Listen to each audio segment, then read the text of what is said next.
que lê geopolítica, a palavra geopolítica, e às vezes não entende, né? O que é geopolítica? E eu lembro que na primeira vez você fez uma explicação muito legal para a pessoa entender o que é geopolítica e o quanto ela é importante para a gente entender o Zeitgeist, né? Entender o espírito do mundo atual. Por que tanta gente se interessa hoje em dia em entender mais sobre geopolítica? Bom, primeiro porque eu acho que a geopolítica ela tá de volta com força total. Aquele livro O Fim da História, ele ficou totalmente datado. Totalmente, E não só, né, aquele livro, mas acho que a gente teve um período de calmaria. Aquele livro marca esse momento exatamente dessa entrada nessa suposta calmaria. Mas é engraçado, assim, porque apesar da gente não ter tido uma guerra, né, global, de escala mundial, a Guerra Fria ela foi um momento muito tenso e que só acaba nos anos 90. Então, tá bom, da Segunda Guerra até os anos 90 é bastante tempo, mas esse tempo não foi um tempo tranquilo. Era um tempo de possibilidade de guerra mundial. 35 anos. Guerra mundial nuclear. Pois é. Porque era atômica, a gente não estava nesse lugar antes. A gente ficou várias vezes. A gente começa nesse lugar depois do final da Segunda Guerra. Então não dá para dizer que foi um momento tranquilo. Então, tranquilo mesmo, a gente teve dos anos 90. Se a gente considerar 2001, que é o começo do século XXI, e que é o 11 de setembro,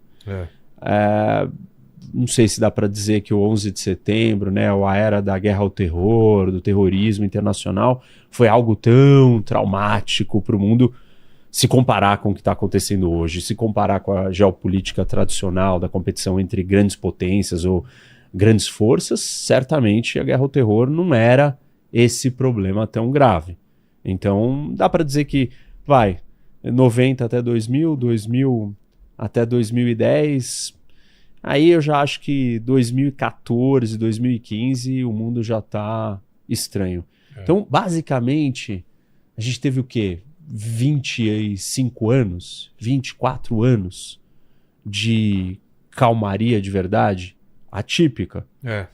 A história não é assim normalmente. Né? Ela não perdoa, né? Mas ela deu um respiro. Então, eu diria que é por isso que as pessoas precisam entender a geopolítica no seu macro. Agora, no conceito mais apurado, como você colocou aqui, né, que é a pergunta, o que é a geopolítica? A geopolítica não é essa palavra coloquial que todo mundo usa aí para falar, descrever qualquer coisa que acontece no mundo.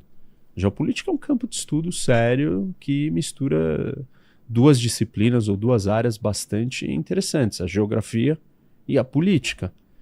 Então, esse conhecimento, né, que eu falo disso na minha pós, inclusive na pós-graduação com a PUC, uma pós em geopolítica, se chama Dinâmica Global. E ali tem uma matéria que eu leciono que a gente quis chamar de geoconhecimento.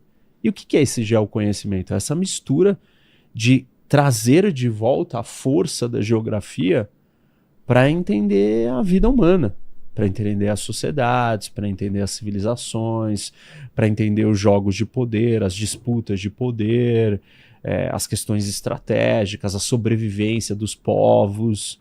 Então a geopolítica ela traz esses dois elementos. A geografia é uma teoria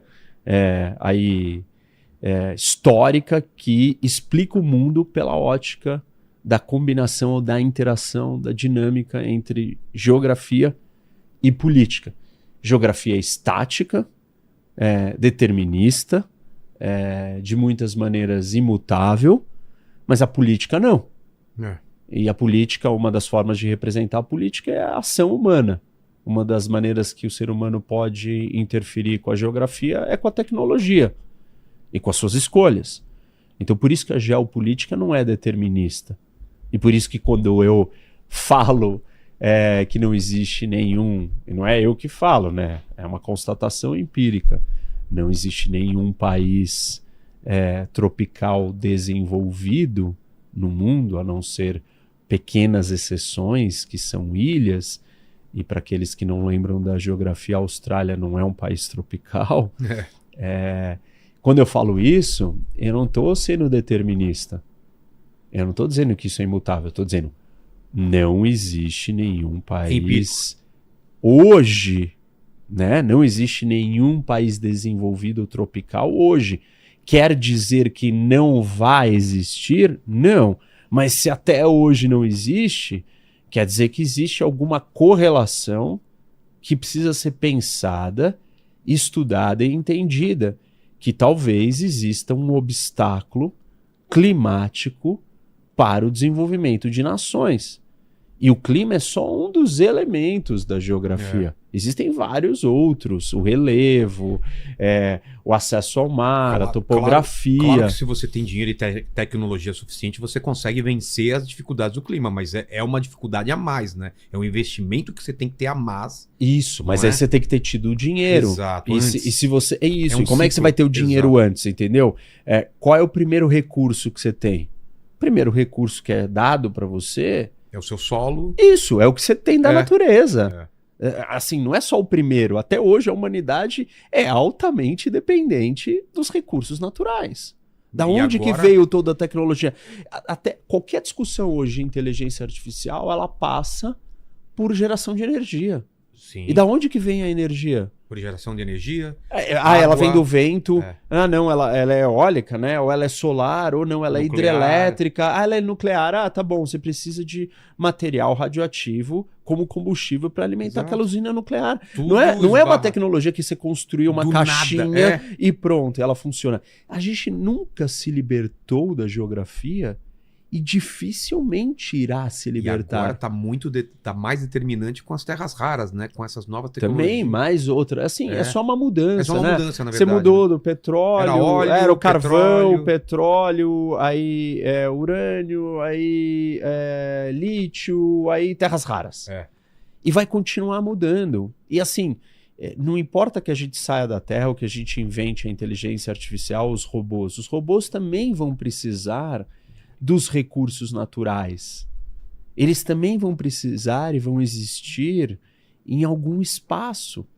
Esse espaço, ele tá ligado com a natureza, ele tá ligado com o cosmos, com uma estrela, com o sistema solar, com uma galáxia. É isso que eu ia falar. A gente vai daqui a pouco expandir isso para a Lua e para outros planetas. Isso, que aí a gente entra no campo da astropolitics, Exato. Que é a geopolítica do espaço, Quando que é um você tema que eu gosto muito escassez também. de recurso aqui, você vai ter que buscar lá fora. Mas não é só o recurso, a gente não existe no vácuo, né? A gente existe num espaço. Sim, sim. Esse espaço é parte da natureza, do meio ambiente, da realidade que nós estamos vivendo aqui. A gente é fruto de um tempo histórico, de um espaço geográfico e sempre seremos frutos de um espaço geográfico. Não tem como. Porque até mesmo a noção de vácuo, ela é vácuo aonde? Em algum lugar. Onde tem vácuo? No espaço tem vácuo. No espaço sideral. Existe uma localização daquele lugar. Sim. Existe um lugar, o espaço sideral. Entendeu? Talvez podemos dizer que a antimatéria não é um lugar, mas a entrada de um buraco negro é um local. Você está indo para um lugar. O que tem dali a gente não sabe. A gente vive num mundo quadridimensional, onde você coloca tempo e as 3 dimensões. Isso. Você está vinculado a essas 4. E você não vai conseguir sair da geografia. Então, eu acho que o conhecimento geopolítico ele tem um poder porque ele lembra para as pessoas a força do ambiente, do contexto, do externo. Não é só o que você quer, o que eu quero, ou que o poderoso X ou Y quer, ou que a nação, a civilização quer. O que a geografia deixa ela querer? O que a geografia agracia ela? É que as pessoas não têm noção que até a nossa visão de mundo está muito influenciado pelo lugar onde você cresceu, o lugar onde você vive, né? Certamente. Você cresceu no interior, rodeado de montanha, você tem uma visão de mundo, você cresceu numa cidade... Uma cidade pequena. Do interior, as pessoas são mais o quê? Conservadoras. Uma cidade mais cosmopolita, as pessoas têm ideias ou valores mais abertos. Enfim, é uma coisa... Me parece, né? Óbvio, para mim, um senso comum.